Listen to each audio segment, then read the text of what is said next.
Bom dia, boa tarde ou boa noite. Meu nome é Antônia Dias, sou aluna do curso de farmácia da Faculdade Catedral, disciplina de análise bromatológica, com a professora Ana Maria Rico Muniz. Eu vou estar falando sobre alimentos funcionais e prevenção de doenças. Alimentos funcionais e prevenção de doenças. Alimentos funcionais, eles são alimentos que, graças à presença de componentes ativos, promovem benefícios à saúde, além daquelas proporcionadas pela nutrição.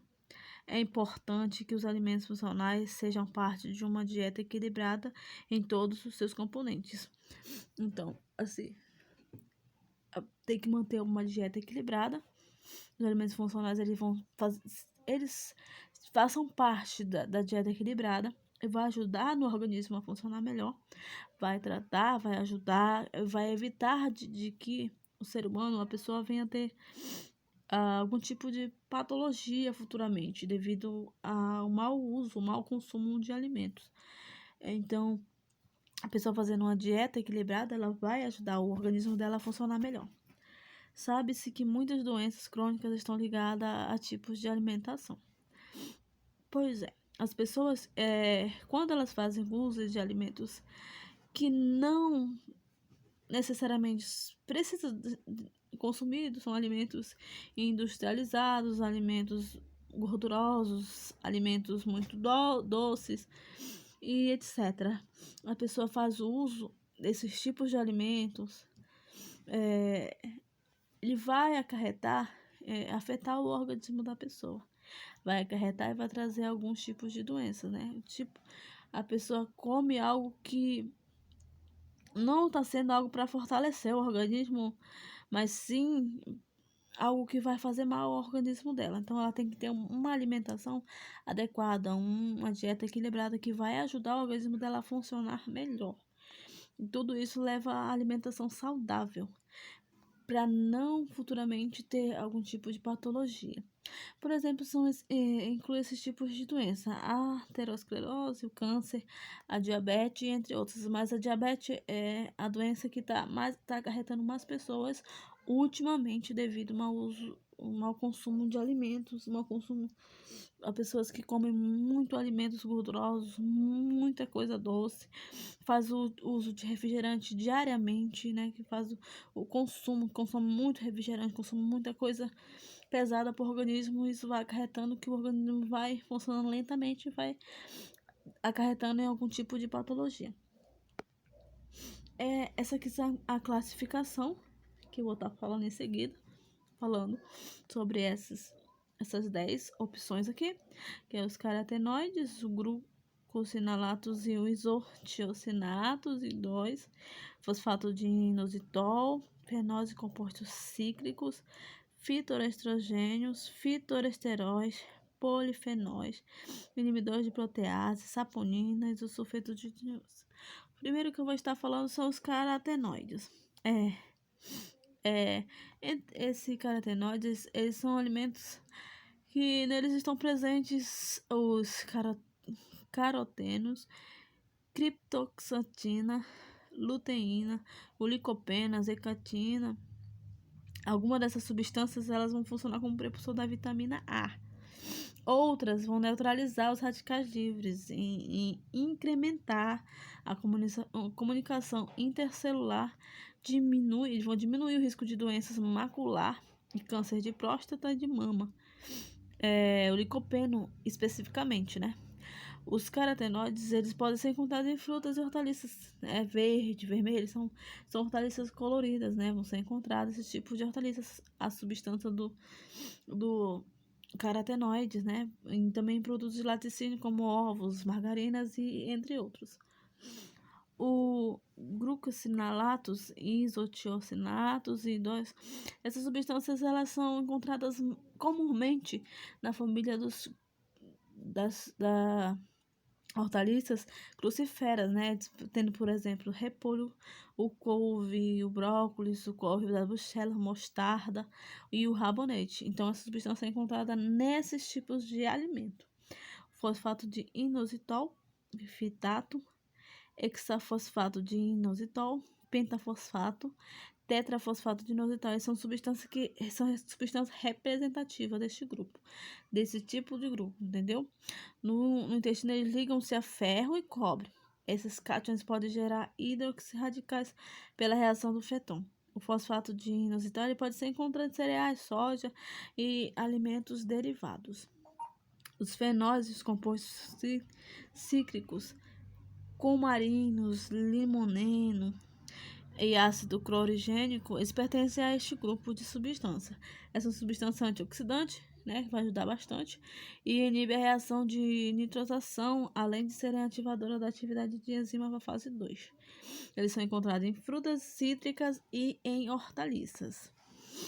Fitoesterogênios. Exemplos dessas substâncias são isoflavonas.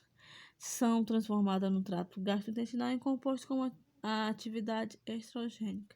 Eles vão inibir a atividade de tirosina quinease e vão eles induzem a apoptose, né? Isoflavonas, eles são encontrados em alimentos como a soja e alimentos que são derivados.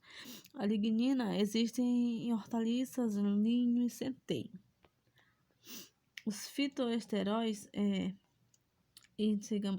estigmasterol, citoesterol, camperesterol pertencem a esta categoria.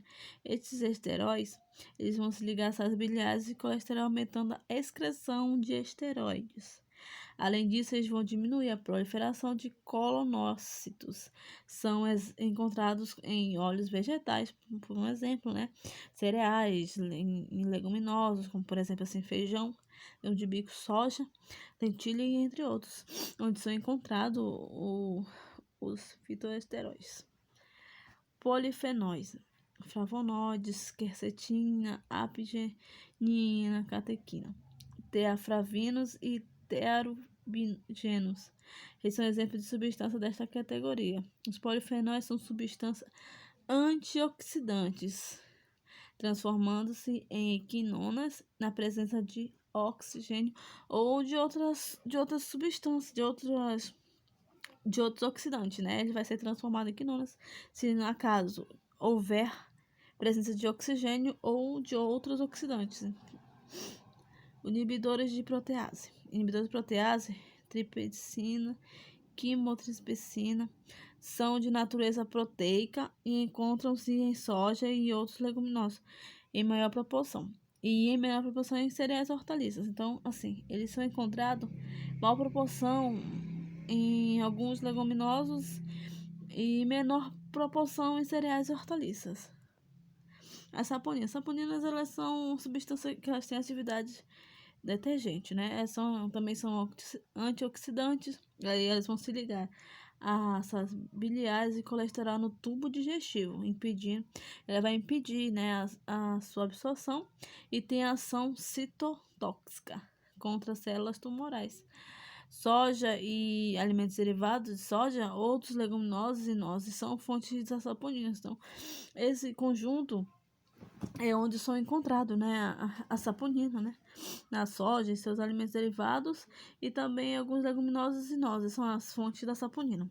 Sulfetos e tiós, o sulfeto de dialita, trisofetos de alila e mentila e ditionas são exemplos deste composto, né? Eles vão aumentar as enzimas da fase 2 e diminuir a atividade microbiana na conversão do nitrato e do nitrito, né? Aqui é a conclusão. A conclusão de tudo que foi abordado, né, nessa pesquisa. A literatura científica mostra a relação inversa entre o consumo de frutas e hortaliças e a incidência de doenças crônicas. Enriquece a cada dia. Cédula é o nome do autor, né, que publicou um estudo epidemiológico envolvendo mais de 21 mil pessoas, no qual ele mostrou a relação inversa entre o consumo daqueles alimentos e colesterolemia. A variedade é importante para que possam obter os benefícios de cada alimento, conforme a relação acima. Árabe 13 publicou recentemente uma revisão sobre os alimentos funcionais, abrangendo aspectos da legislação e da segurança desses alimentos probióticos e prebióticos. Também são incluídos na categoria de alimentos funcionais. Então, assim que eu digo, para você manter o seu organismo funcionando, seu organismo bem, sua saúde em dia, seu corpo mantido bem, você tem que fazer o uso de alimentos que sejam adequados à sua saúde, frutas, verduras, alimentos que vão te ajudar no seu dia a dia, ajudar o seu organismo a funcionar, a ter uma saúde equilibrada, porque o mau uso, o mau consumo de alimentos, ele pode acarretar, né, em vários fatores, em várias doenças. Você pode ter alguns tipos de doença pelo fato de você não consumir o alimento adequado. Você está fazendo um mau uso dos alimentos. Então, você tendo um alimento saudável, você vai se manter saudável, você vai ter uma vida saudável, você vai estar saudável em todo o tempo. Agora, se você fazer o uso do alimento de uma forma errada, você vai só acarretar piores, o seu organismo não vai funcionar bem, você vai trazer doença, né, para você, como por exemplo o câncer, né, devido a alguns fatores em relação a alimentos que são industrializados, né, que as pessoas costumam a consumir e podem acabar acarretando, né, em algumas doenças. O diabetes já é mais em questão de alimentos gordurosos, alimentos muito doces, alimentos muito salgados. Então, tudo isso pode acarretar no mau funcionamento do organismo. Então, se você come bem, você vive bem. Se você se alimenta bem, você está bem. Agora, se você come mal, você vai ficar mal, porque o seu organismo não vai funcionar conforme tem que estar funcionando, porque tudo que você come vai pesar no organismo. Ele vai funcionar mais lentamente. Então, a dica que eu deixo é se alimente bem, mantenha uma dieta equilibrada, faça algum tipo de exercício, esporte. Mas o principal é questão do alimento. Se alimente bem, coma bastante frutas, verduras, legumes, para manter a sua saúde em dias. E aqui eu agradeço. Obrigado pela atenção.